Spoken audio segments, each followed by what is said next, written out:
खुदावंद यीशु मसीह के नाम में आपकी सलामती हो। आज हम खुदावंद के जिंदा कलाम में से सीखने वाले बनेंगे। आप मेरे साथ खुदावंद के जिंदा कलाम को खोलिए।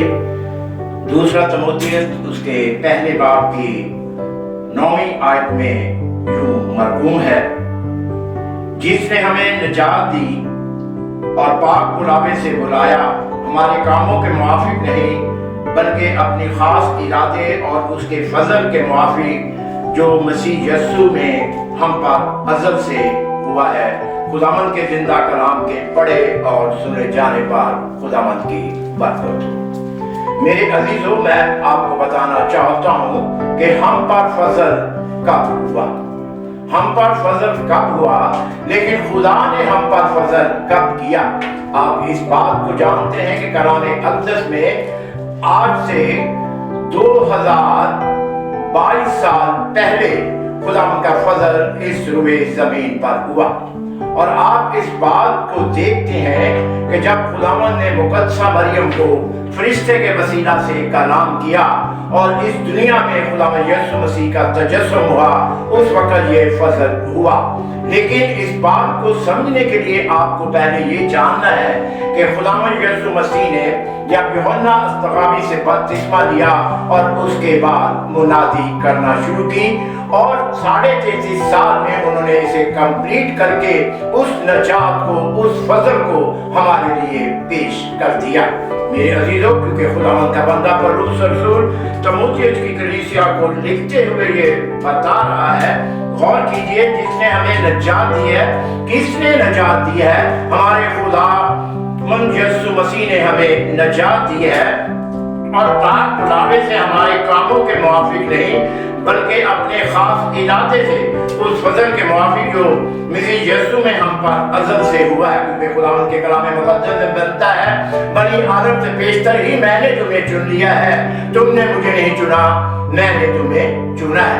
ये फजल उस वक्त हुआ है। और जब खुदा चुन लेता है तो फिर हम अपनी उम्र के किसी हिस्से में खुदा को जब कबूल करते हैं तो वो फजल हम पर शुरू हो जाता है।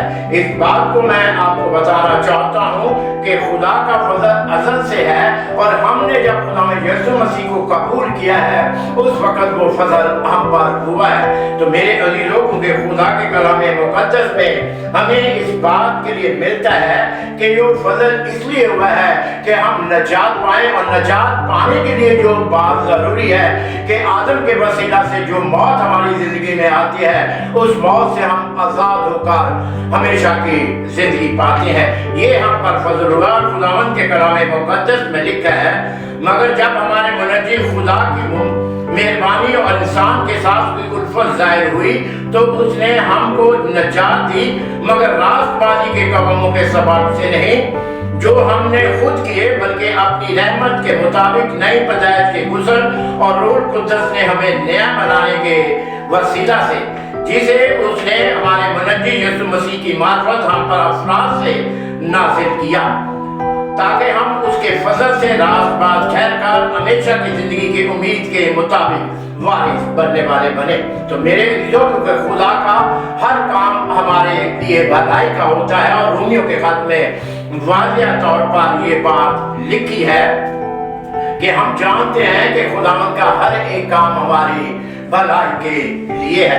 मेरे अजीजों, क्योंकि खुदा के कलाम मुक़द्दस में वाज़िह तौर पर हमें ये मिलता है, पर फकर कहाँ रहा, उसकी गुंजाइश ही नहीं। कौन सी शरीयत के सबब से? क्या ईमान की शरीयत से नहीं बल्कि ईमान की शरीयत से। चुनांचे हम ये नतीजा निकालते हैं कि इंसान शरीयत के ईमान के बगैर ईमान के सबब से रास्तबाज ठहरा। क्या खुदा सिर्फ यहूदियों का था, गैर अक़वाम का नहीं? बेशक गैर अक़वाम का भी है, क्योंकि एक ही खुदा है जो मख्तूनों को भी ईमान से और नामख्तूनों को भी ईमान ही के वास्ते से रास्तबाज ठहराएगा। तो मेरे अजीजों, हम पर जो फजल हुआ है वो खुदा यीशु मसीह के वसीला से हुआ है, और जब हम उसे कबूल कर लेते हैं, और वो कबूल हम इसलिए करते हैं कि खुदा का इरादा है कि हम उसकी मीरास बनने वाले बने, और उस मीरास के हम हकदार हों जो खुदा हमें देना चाहता है। खुदा आपको इस कलाम के वसीला से बरकत दे और मुझे भी बरकत दे। आमीन।